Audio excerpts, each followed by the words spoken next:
നമസ്തേ, കഥകളതിസാഗരത്തിലേക്ക് സ്വാഗതം. ഇന്നത്തെ കഥ കുളത്തിലെ മീനുകൾ പിന്നെന്താ കുളത്തിൽ മാത്രമല്ല, അല്ല, വെള്ളത്തിലൊക്കെ മീൻ വളരുള്ളൂ. കുളത്തിൽ വളരും, വലിയ വലിയ തടാകങ്ങളിൽ വളരും, പുഴകളിൽ വളരും, തോടുകളിൽ വളരും, കിണറ്റിലുണ്ടാവും ചിലപ്പോൾ മീനുകളൊക്കെ കുറച്ചൊക്കെ. അങ്ങനെ കുളത്തിലുള്ള മീനുകളെ പറ്റിയിട്ടാണ് ഞാൻ ഇന്ന് പറയുന്നത്. ഈ കുളത്തിലെ മീനുകളുണ്ടല്ലോ, ഇതിൽ 3 മീനുകളുണ്ട്. ഈ കുളത്തിൽ ഒരുപാട് മത്സ്യങ്ങളുള്ള ഒരു കുളമാണിത്. അതിൽ വളരെ കൂട്ടുകാരായിട്ടുള്ള 3 മീനുകളുണ്ട്. ആ 3 മീനുകളുടെ സ്വഭാവത്തിനും ഉണ്ട് ചില പ്രത്യേകതയുണ്ട്. അതാണ് പറയേണ്ടത്. ആ 3 മീനുകളുണ്ട്. ഒന്നാമൻ എങ്ങനെയാണെന്ന് വെച്ചാൽ വളരെ ബുദ്ധിശാലിയായ ഒരു മീനാണ്. അയാൾ വളരെ ബുദ്ധിപൂർവ്വമാണ് അയാളുടെ പ്രവർത്തികൾ. അതുകൊണ്ട് അയാൾ ആപത്തിലൊന്നും പെടാതെ കണ്ടിരിക്കും. ആപത്ത് മുന്നിൽ നേരിട്ട് കണ്ടുകൊണ്ട് അയാൾ അങ്ങനെ രക്ഷപ്പെട്ട് കയറിപ്പോകും. അങ്ങനെയാണ്. രണ്ടാമത്തെ ആളെങ്ങനെയാണെന്ന് വെച്ചാൽ അയാൾക്ക് നല്ല ധൈര്യം, എന്തായാലും പറ്റില്ല, വന്നതിന് ശേഷം പിന്നത്തെ കാര്യം അത് ധീരതയോടെ നേരിട്ട് അയാളും രക്ഷപ്പെടും. മൂന്നാമത്തെ ആളുടെ കഥ ഒരു കഥ തന്നെയാണ്. കുഴിമടിയൻ എന്ന് പറഞ്ഞാൽ പോരാ, കുഴിമടിയൻ. യാതൊന്നും അനങ്ങി മേലനങ്ങി പണിയെടുക്കാതിരിക്കുക. 3 ആളും ഇങ്ങനെ കൂട്ടായിട്ട് പിന്നാലെ അങ്ങനെ ഇരിക്കെ ആ കുളത്തിൻ്റെ കരയിൽ വന്നിട്ടുള്ള 2 വല വീശുന്ന ആൾക്കാർ വന്നു. അവർ വന്ന് നോക്കും. വലക്കാരെങ്ങനെയാണെന്ന് വെച്ചാൽ ഓരോ കുളങ്ങളും ഇങ്ങനെ നോക്കി നടക്കും. എന്നിട്ട് ധാരാളം മത്സ്യങ്ങളുള്ള കുളത്തിൽ വന്നിട്ട് പിറ്റേ ദിവസം വല വീശും, മീൻ പിടിക്കും, അങ്ങനെ ചത്തയെ കൊണ്ടുപോയി കൊടുക്കും. അങ്ങനെയൊക്കെയാണ് അവരുടെ ജീവിതം. മീൻ പിടുത്തക്കാർ അത്രേ ഉള്ളൂ.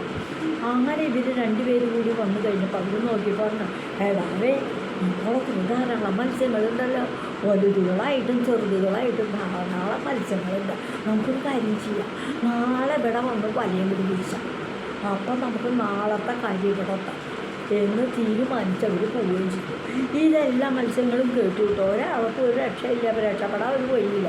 പക്ഷെ 1-ാമത്തെ മത്സ്യം ഉണ്ടല്ലോ, അപ്പം ആ കുളത്തിന് ചുറ്റും തന്നെ പരത്തി അങ്ങോട്ട് ഓടി നോക്കുമ്പോൾ എന്താ വലിയൊരു പൊത്ത് കാണാൻ. ആ പൊത്തിൻ്റെ ഉള്ളിൽ കൂടെ നോക്കിയപ്പോൾ ഇങ്ങനെ നോക്കി കഴിയുമ്പോൾ സാധാരണഗതിയിൽ ആ പൊത്ത് പോണത് പുറകിലുള്ളൊരു തോട്ടിലേക്ക്. ആ ചെറിയൊരു പോലെ ഓട്ടം തന്നെ ഈ 1-ാമത്തെ മത്സ്യം ഓടിക്കൂടെ പുറത്തുകൂടെ പോയി തോട്ടിലൂടെ അങ്ങനെ പുഴയിൽ ചെന്നെത്തി. അയാൾ രക്ഷപ്പെട്ടു. ആ മത്സ്യം രക്ഷപ്പെട്ടു. 2-ാമത്തവൻ എന്താ വേണ്ട, മറ്റവൻ ഏതായാലും രക്ഷപ്പെട്ടു. ഇതുവഴി ഇല്ലെങ്കിൽ പോയാൽ രക്ഷപ്പെടാൻ പറ്റുന്ന എന്താ ഉറപ്പ്?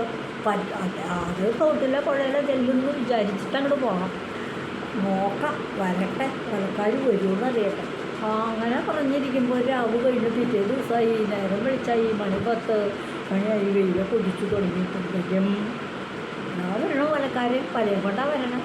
ഉടൻ തന്നെ ഈ മത്സ്യം എന്ത് ചെയ്തു? 2-ാമത്തെ മത്സ്യം വേഗം തന്നെ ആ വല വീശി വലയ്ക്കകത്തും പെട്ടു. 2 മത്സ്യവും 2-ാമനും 3-ാമനും പെട്ടു. പക്ഷേ 2-ാമൻ ഇത്തിരി ആപത്തിനെയൊക്കെ നേരിടുന്ന ധൈര്യശാലിയായ മീനാണ്. സൂത്രവും കഴിച്ചിലൊക്കെ ഉണ്ടേനും ആ മീൻ എന്ത് ചെയ്തു മലർന്നങ്ങോട്ട് കുറച്ച് വലയ്ക്കുള്ളിൽ മലർന്ന് കിടക്കുമ്പോൾ ഒരു വല വലിച്ച് പുറത്തേക്ക് ഇട്ട് കഴിഞ്ഞപ്പോൾ ഒരു മീനുകളെ ചത്തു വലച്ച് കൊടുക്കും. അത് ചത്തുപോയി. ചത്ത മീനിനെ എന്തിനെന്തെങ്കിലും തങ്ങൾക്ക് ആവശ്യമുള്ള ജീവനുള്ള മീനിനെ അടിക്കാൻ നൽകും. ഇതെന്നോ ചത്തിട്ട് 2-3 ദിവസം ജൈവാനായിരിക്കും എന്ന് വിചാരിച്ച് ചത്ത മീനല്ലേ എന്നിട്ട് അത് എടുത്ത് കൊടുക്കാനൊരൊറ്റ എറിഞ്ഞപ്പോൾ എന്താ ചെന്ന് വീണത് മറ്റേ മത്സ്യം പോയ വഴി തോട്ടിൽ ചെന്ന് കഴിഞ്ഞ വഴിക്ക് ഇപ്പം വേഗം വന്ന് നീന്തി അങ്ങോട്ട് പുറത്ത് പോയി അങ്ങനെ രക്ഷപ്പെട്ടു. 3-ാമത്തവൻ പെട്ടത് തന്നെ അവനെ വലക്കാർ പിടിച്ച് കൊണ്ടുപോയി വിറ്റ് കാശാക്കി. കാശ് കൊടുത്ത് മേടിച്ചവർ എന്തുണ്ടാക്കി? മീനിനെ കിടന്നത് എന്തിനാ?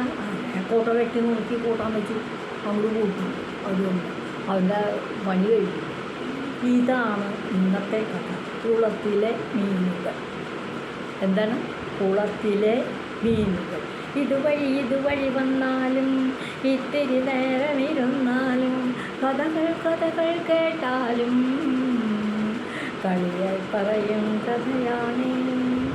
കാര്യം പറയും കഥയാണ്. നന്ദി.